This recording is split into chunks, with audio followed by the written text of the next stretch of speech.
Hello everyone, this is the physics video, NEET video number 14. In video number 13, we have seen topics Kirchhoff's two rules, okay, Kirchhoff first junction rule and Kirchhoff second loop rule. In that video, we have also studied that Wheatstone bridge, okay, how we can balance the Wheatstone bridge, how we can find out the unknown resistance by use of the Wheatstone bridge, and we have also studied the application of Wheatstone bridge, that was meter bridge. Okay. Now in this video we will solve some MCQs based on these topics. So first MCQ, that is theoretical MCQ, and it is the about Kirchhoff first rule and Kirchhoff second rule. Okay. So Kirchhoff first rule is also called junction rule. Kirchhoff first rule is also called junction rule, and it is also called the conservation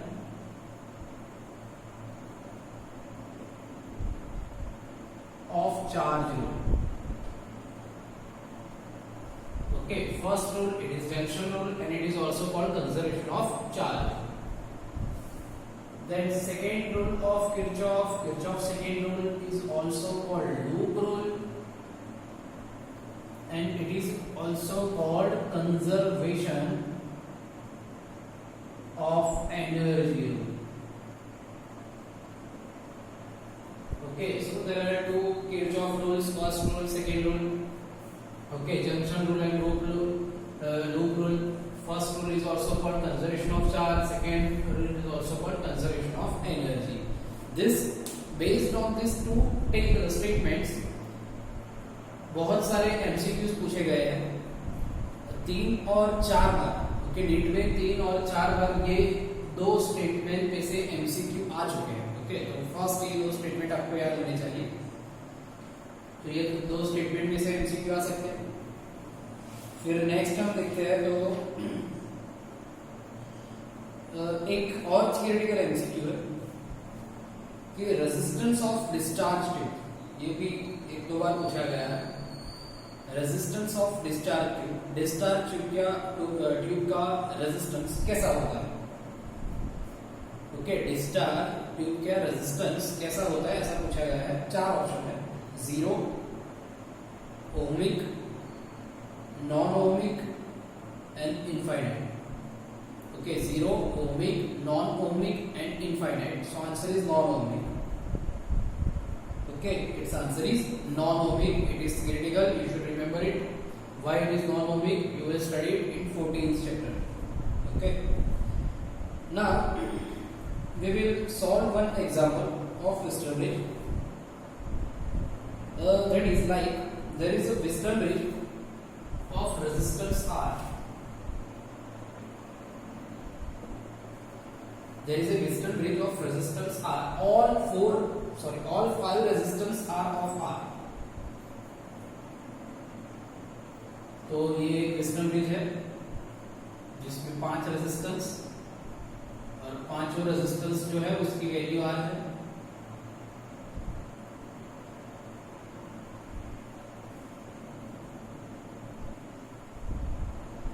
galvanometer, यहाँ पे galvanometer होगा, उसका भी resistance R है, सबका resistance R है। अब question है, सपोज ये पॉइंट ये है, ये पॉइंट B है। अब क्वेश्चन ये है कि ये पूरे सिस्टम का इक्विवेलेंट रेजिस्टेंस क्या होगा? ओके, क्वेश्चन ये है कि ये पूरे सिस्टम का इक्विवेलेंट रेजिस्टेंस क्या होगा? तो ये पूरे सिस्टम का अगर इक्विवेलेंट रेजिस्टेंस फाइंड करना है तो पहले डिसाइड करना होगा कि इसमें से कौन से रेजिस्टेंस पैरेलल कनेक्शन में है और कौन से रेजिस्टेंस सीरीज कनेक्शन में है। तो सपोज यहां से करंट I फ्लो हो रहा है, यहां से सपोज I1, यहां से I2। अब सब रेजिस्टेंस आ रहे हैं तो हम बोल सकते हैं कि ये Wheatstone ब्रिज बैलेंस कंडीशन में है।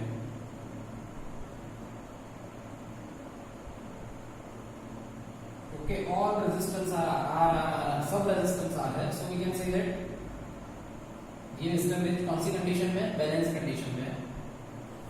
ये Wheatstone bridge बैलेंस कंडीशन में है तो ये जो गैल्वेनोमीटर का जो रेजिस्टेंस है उसमें से कोई करंट फ्लो नहीं होगा।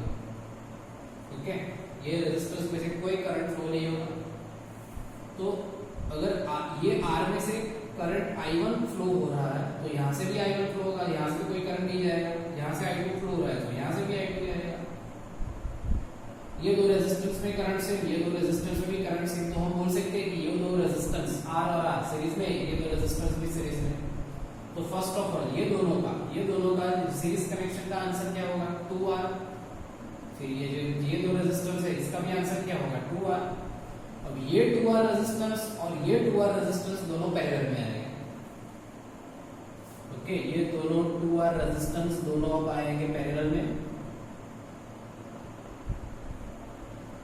2R ये दोनों 2R रेजिस्टेंस पैरेलल में आ गए तो फाइनल आंसर क्या आएगा? Okay, so final answer is R। सो ये पूरे सिस्टम का इक्विवेलेंट रेजिस्टेंस R ही होगा। तो याद रखना, ऐसे एमसीक्यू पूछे जाते हैं कि अगर आपको सपोज ऐसा ही एक एमसीक्यू ऐसा है कि एक एग्जांपल डिस्टेंस ब्रिज के सारे और वो सपोज 4 ओम है। ओके, ऐसा ही एक एग्जांपल मान लो कि इस तरह से आपको पूछा गया है कि ये एक डिस्टेंस ब्रिज और रेजिस्टेंस आर ऑफ 4 ओम, सारे रेजिस्टेंस 4 ओम के। तो ये डिस्टेंस ब्रिज का इक्विवेलेंट रेजिस्टेंस क्या होगा? तो 4 ओम। ओके, यहाँ पे सारे रेजिस्टेंस क्या थे? R, तो इक्विवेलेंट भी क्या है? R आया। तो यहाँ पे भी अगर सारे रेजिस्टेंस 4 ओम के हैं तो इक्विवेलेंट भी क्या आएगा? 4 ओम, 4 ओम। ओके, तो ऐसे एमसीक्यू आपको पूछे जा सकते हैं। अब नेक्स्ट ये डिस्टेंस ब्रिज में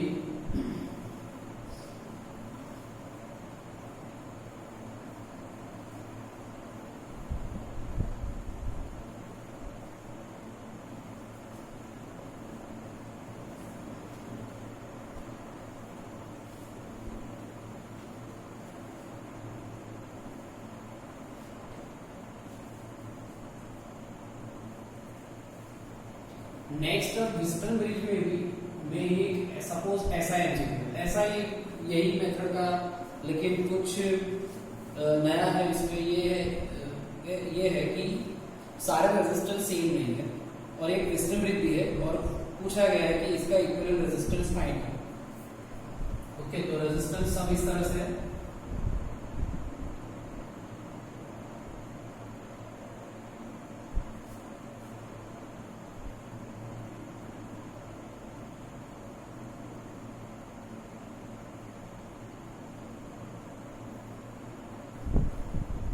ये है 3 ओम, ये है 6 ओम, ये है 2 ओम, ये है 4 ओम और ये रेजिस्टेंस 7 पूछा गया कि ये डिस्टेंस ब्रिज है, ये पॉइंट ए है, ये पॉइंट बी और ए के बीच का इक्विवेलेंट रेजिस्टेंस फाइंड करो।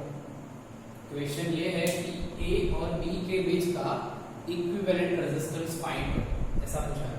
सबसे पहले हम चेक करेंगे कि ये डिस्टेंस ब्रिज बैलेंस कंडीशन में है कि नहीं। ओके, ये कैसे चेक कर सकते हैं? तो बैलेंस कंडीशन की ये फॉर्मूला है कि R1/R2 इज इक्वल्स टू, अगर R3/R4 हो गया तो हम बोल सकते हैं कि ये डिस्टेंस ब्रिज बैलेंस कंडीशन में। तो देख लेते हैं, 3/6 R1/R2 that means 3/6, R3/R4 that means 2/4, 3/6 का आंसर 1/2, 2/4 का भी आंसर 1/2, तो होगा ये कंडीशन फुलफिल हो रही है। दैट मींस डिस्टेंस ब्रिज कौन सी कंडीशन में है? बैलेंस कंडीशन में। ओके, ये डिस्टेंस ब्रिज बैलेंस कंडीशन में है। अगर ये डिस्टेंस ब्रिज बैलेंस कंडीशन में है तो ये 7 ओम पिक्चर में नहीं आएगा। ये 7 ओम का कोई मीनिंग ही नहीं है, 7 ओम है ही नहीं, ऐसा मान लो। ओके, ये 7 ओम में से कोई करंट फ्लो नहीं होगा, तो ये 7 ओम की कैलकुलेशन करने की कोई जरूरत है नहीं। ओके, तो याद रखना कि अगर डिस्टेंस ब्रिज बैलेंस कंडीशन में है तो गैल्वेनोमीटर का रेजिस्टेंस आप निकाल ही दो, उसको इंक्लूड ही मत करो और बाद में एमसीक्यू सॉल्व करो। अब एमसीक्यू कैसे सॉल्व होगा? ये दो रेजिस्टेंस सीरीज में है, 3 और 6, तो उसका आंसर आएगा 9। 2 और 4, तो इसका आंसर आएगा 6। ओके, तो ये 9 और 6 दोनों पैरेलल में, तो तो इक्विवेलेंट का आंसर क्या आएगा 1/r is equals to 1/6 plus 1/9, so 1/r is equals to 9 plus 6 upon 9 into 6, so r is equals to 54/15 ohm. यह है इक्विवेलेंट रेजिस्टेंस का आंसर। तो ऐसे में एमसीक्यू आ सकता है। ओके, फिर बाद में सपोज आपसे ऐसा पूछा जाए कि एक विस्कल ब्रिज है, नेक्स्ट एमसीक्यू, एक विस्कल ब्रिज जो कि एप्लीकेशन वाइज है, सो उसको मीटर ब्रिज मान लो, एप्लीकेशन वाइज मीटर ब्रिज है। In its left gap, metre bridge अगर आप याद करो तो मीटर ब्रिज ऐसा होता था, ये 1 मीटर की स्केल, उसमें 2 गैप, एक में एक रेजिस्टेंस, फिर दूसरे में राइट साइड में दूसरा रेजिस्टेंस, ऐसा मीटर ब्रिज होता था। ये लेफ्ट साइड, ये राइट साइड। ओके, यहाँ पे सपोज 1 पॉइंट P मिल रहा है तो ये होता है L1, ये होगा L2। तो ऐसा एक मीटर ब्रिज है, उसमें लेफ्ट साइड पे एक अननोन रेजिस्टेंस प्लेस किया है, ये लेफ्ट साइड, इसमें अननोन रेजिस्टेंस R प्लेस किया हुआ है। जो राइट साइड वाली गैप है उसमें रेजिस्टेंस है 1 ओम, यहाँ पे गैल्वेनोमीटर जॉकी की।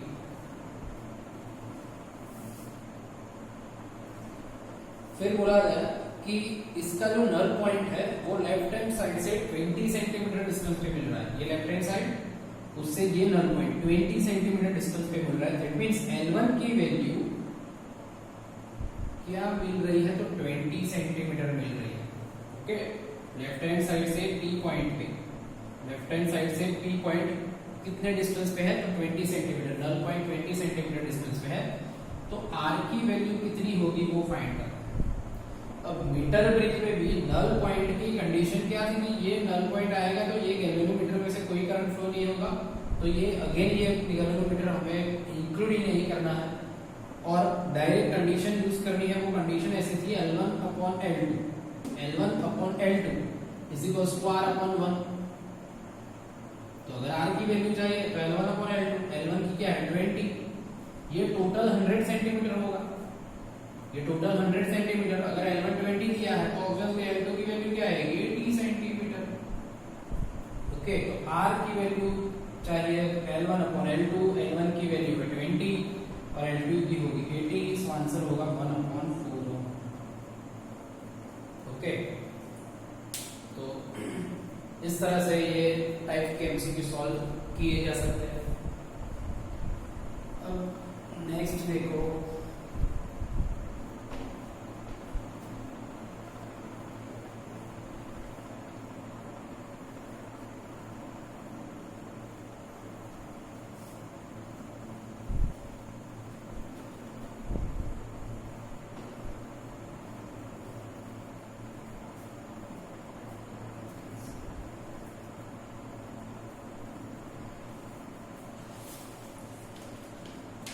देखो नेक्स्ट एमसीक्यू एक पावर वाला करते हैं, थोड़ा डिफरेंट एमसीक्यू।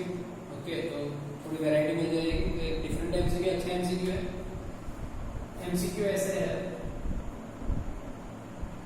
कि यहाँ पे 2 रेजिस्टेंस रखे हुए, ये आईएमपी एमसीक्यू, यहाँ पे एक रेजिस्टेंस है। ओके, तीनों के रेजिस्टेंस दिए हुए हैं 8 ओम, 1 ओम, 3 ओम।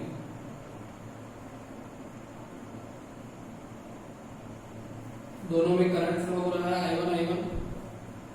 यहां से कोई करंट आएगा लेकिन यहां से I1 करंट फ्लो हो रहा है, यहां से भी I1 करंट फ्लो हो रहा है। The power lost in 8 ohm resistance is 2 volt. ये 8 ओम का जो रेजिस्टेंस है, ये 8 ओम का रेजिस्टेंस, उसमें से जो पावर लॉस हो रहा है ओके, वो 2 वॉट है, 2 वॉट का पावर लॉस हो रहा है ये 8 ओम वाले रेजिस्टेंस में से। तो क्वेश्चन ये है कि 3 ओम रेजिस्टेंस में से, 3 ओम वाले रेजिस्टेंस में से कितना पावर वेस्ट होगा। ओके, सिंपल, एकदम सिंपल एग्जांपल है। ओके, बहुत सारे प्रोसेस करनी पड़ेगी इसके लिए, लेकिन क्वेश्चन समझ लो पहले कि ये 8 ओम वाले रेजिस्टेंस में से 2 वॉट पावर लॉस्ट हो रहा है, तो ये 3 ओम वाले रेजिस्टेंस में से कितना पावर लॉस्ट होगा वो फाइंड करना है। अब अब 3 ओम वाले रेजिस्टेंस में से पावर लॉस अगर फाइंड करना हो तो फॉर्मूला क्या होगी, I square R. Okay, I square R और वी स्क्वायर वाला जो भी मान लो, पहले करंट आई की वैल्यू चाहिए, करंट आई की वैल्यू चाहिए। तो P8 के लिए ये जो P8 है उसकी फॉर्मूला क्या होगी, ये 8 ओम में जो भी पावर लॉस होगा उसकी फॉर्मूला क्या होगी, तो I1 square R. So 2 is equals to I1 square into R is 8. So we can say that 2 upon 8 is I1 square. So I1 is equals to, so first I1 square is equals to 1 by 4. Okay, so I1 is equals to 1 by 2. So we can say that I1 is equals to 0.5 ampere. Okay, यहाँ से जो भी current flow होगा वो 0.5 ampere का होगा। तो ऊपर से यहाँ से भी जो करंट फ्लो होगा वो भी कितना होगा, 0.5 एम्पियर। अब power loss from 3 ohm resistance वो आसानी से मिल जाएगा हमें। P3 अगेन फॉर्मूला तो यही है, इसमें करंट फ्लो हो रहा है I1। ओके, करंट की वैल्यू क्या है, 0.5 एम्पियर और 1/2, सो 1/2 square into R is 3। So power loss क्या आएगा, 3/4 वाट। ओके, सो 3 ओम वाले जो रेजिस्टेंस है, 3 ओम वाला जो रेजिस्टेंस है उसमें से पावर लॉस आएगा 3/4।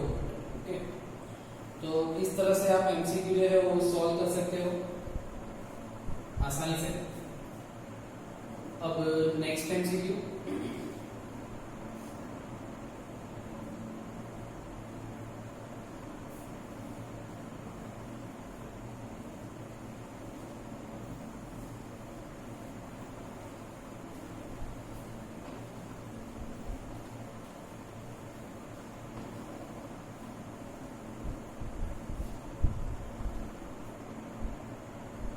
नेक्स्ट एमसीक्यू भी एकदम एक थोड़ा डिफरेंट है। वो ऐसे है कि एक वेस्टर्न ब्रिज टाइप सर्किट दी हुई है,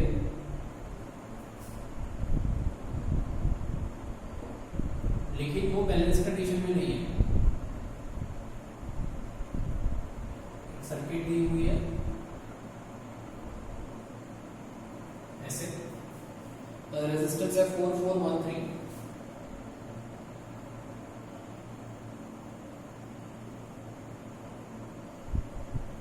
ये A पॉइंट, ये B पॉइंट, यहाँ पे एक वायर कनेक्शन, एक वायर कनेक्ट किया है A से B के बीच में, A से B के बीच में एक वायर कनेक्ट किया हुआ है। अब ये डिस्टर्ब बैलेंस कंडीशन में नहीं है, तो A से B के बीच में करंट फ्लो होगा।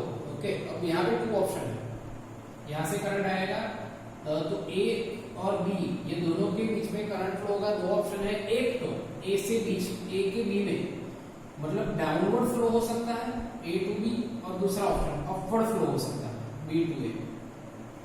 तो ये दोनों ऑप्शन में से कौन सा ऑप्शन राइट है वो फाइंड करना है। ओके, अगेन क्वेश्चन समझ लो, एक डिस्टर्ब बैलेंस कंडीशन में नहीं है, देखो 4/4 1/3 बैलेंस कंडीशन में आएगी, तो यहाँ से ऑब्वियसली करंट फ्लो होगा। वो करंट कौन सी डायरेक्शन में फ्लो होगा, डाउनवर्ड या फिर अपवर्ड, वो फाइंड करना है। अब करंट किस डायरेक्शन में फ्लो होता है, तो करंट हमेशा ऑलवेज करंट अपर वोल्टेज से, हाई वोल्टेज से डाउन वोल्टेज, लो वोल्टेज पे ही फ्लो होता है। ओके, मींस ज्यादा वोल्टेज से कम वोल्टेज पे करंट फ्लो होता है, तो सिंपली हम क्या फाइंड करेंगे, A पॉइंट पे वोल्टेज और B पॉइंट पे वोल्टेज, ये दोनों का डिफरेंस फाइंड करेंगे, तो आसानी से आंसर आएगा। ओके, अब सबसे पहले मैं यहाँ पे ले लेता हूँ ये C पॉइंट और ये D पॉइंट। ओके, ये C और D पॉइंट ले लिया मैंने। अब ऑब्वियसली एक चीज है कि ये 4 ओम, ये भी 4 ओम, ये 1 ओम और ये 3 ओम। ओके,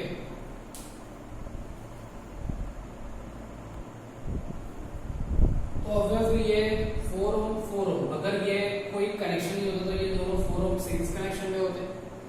तो ये सीरीज कनेक्शन में सपोज I1 करंट फ्लो हो रहा है, तो अगर ये I1 करंट चाहिए हमें, तो वो क्या होगा, B/4 + 4 8, ओके, अगर वी वोल्ट की बैटरी कनेक्ट की हमने तो यहाँ पे भी वी वोल्ट जाएगा, यहाँ पे भी वी वोल्ट जाएगा, दोनों पैरेलल कनेक्शन में है। तो I1 is equals to V upon R, that means V by 8 ampere आएगा। अब C और A के बीच का पोटेंशियल फाइंड करते हैं। C और A के बीच का पोटेंशियल, ये 4 ओम वाले रेजिस्टेंस का पोटेंशियल फाइंड करते हैं। ओके, तो VA माइनस VC फाइंड करते हैं।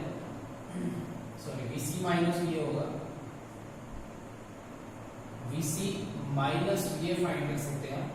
तो वो क्या आएगा, ये दोनों रेजिस्टेंस के बीच का पोटेंशियल, ये 4 ओम वाले रेजिस्टेंस के बीच का पोटेंशियल। अब पोटेंशियल इज इक्वल टू क्या होगा, करंट इनटू रेजिस्टेंस।